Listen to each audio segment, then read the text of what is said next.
আজ একজন সবজান্তা গেঞ্জিওয়ালার গল্প আমি শোনাবো আপনাদের।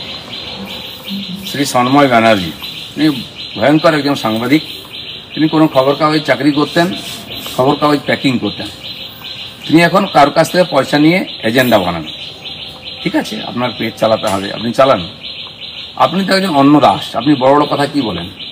আপনি যে চ্যানেল চালান না, তার জন্য আমেরিকা থেকে যে টাকা আসে না, যারা পাঠায় তারা আমার বন্ধু। আমিও তাদেরকে একদিন বলেছিলাম যে লোকটা রাষ্ট্রবাদী, একে সাহায্য করো। আজ আপনি সেই টাকায় পেঁপে ফুলে উঠে বিজেপিকে ধমকাচ্ছেন, আমার রাজ্য সভাপতির সম্বন্ধে যা না তা বলছেন। হ্যাঁ, দিলীপ ঘোষকে ছেড়ে দিন, আপনার আমার একটা চুলো বাঁকা করতে পারবেন না। আপনি আরএসএসকে জ্ঞান দিচ্ছেন, কি জানেন আপনি আরএসএস সম্বন্ধে? সারা জীবন আরএসএসকে গালাগালি দিয়েছেন, কংগ্রেসি বুঝেছেন। আপনি হয়তো ভুলে গেছেন, আপনি যখন যেদিন আপনাকে মমতার পুলিশ তুলে নিয়ে গিয়ে উল্টো করে টাঙিয়ে ন্যাংটো করে পিটিয়েছিল, ছেড়ে দেওয়ার পরে মিডিয়ার সামনে ভো ভো করে কেঁদেছিলেন। তখন দিলীপ ঘোষ রাজ্য সভাপতি ছিল বিজেপি, আপনার হয়ে আমি প্রতিবাদ করেছিলাম, স্পেশালি প্রেস কনফারেন্স করে। তখন কিন্তু আপনি কংগ্রেস করতেন, বিজেপি করেন।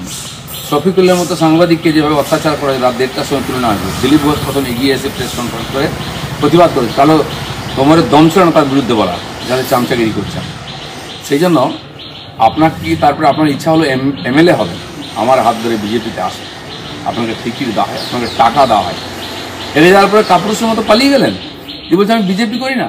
কিন্তু কদিন পরে আবার ধরাধরি করে কোঙ্কন রেলে চেয়ারম্যান হয়েছিলেন, 1 লাখ টাকা বেতন পেতেন।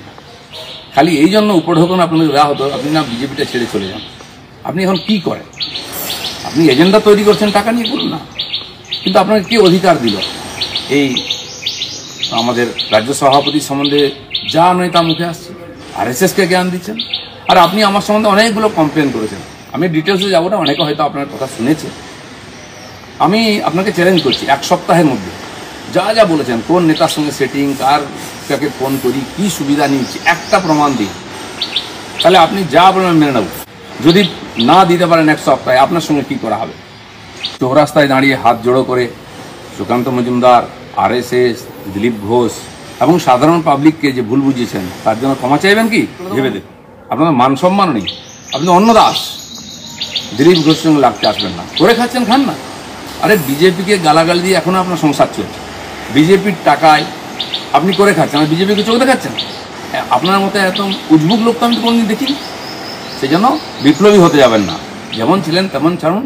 আপনার নির্বাচনী প্রচার আমি গেছিলাম প্রচার করতে, কিন্তু জিততে পারেন না। আপনার যে ইমেজ, আপনার যোগ্যতা, সেটা সবাই জানে। আপনি তামেদারি করে পেট চালাতে পারেন, এর কিছু করতে পারবেন না। আর আমি যেটা বললাম, যে দম থাকে প্রমাণ দিন। দিলীপ ঘোষ কাউকে কোনোদিন একটা ফোন করেছে, কারো কাছ থেকে একটা সুবিধা নিয়েছে, কারো কাছ থেকে একটা সুপারিশ করেছে, তাহলে আপনি যা বলেছেন সব ঠিক মেনে নিচ্ছি, নাহলে কিন্তু সময় খারাপ আসছে।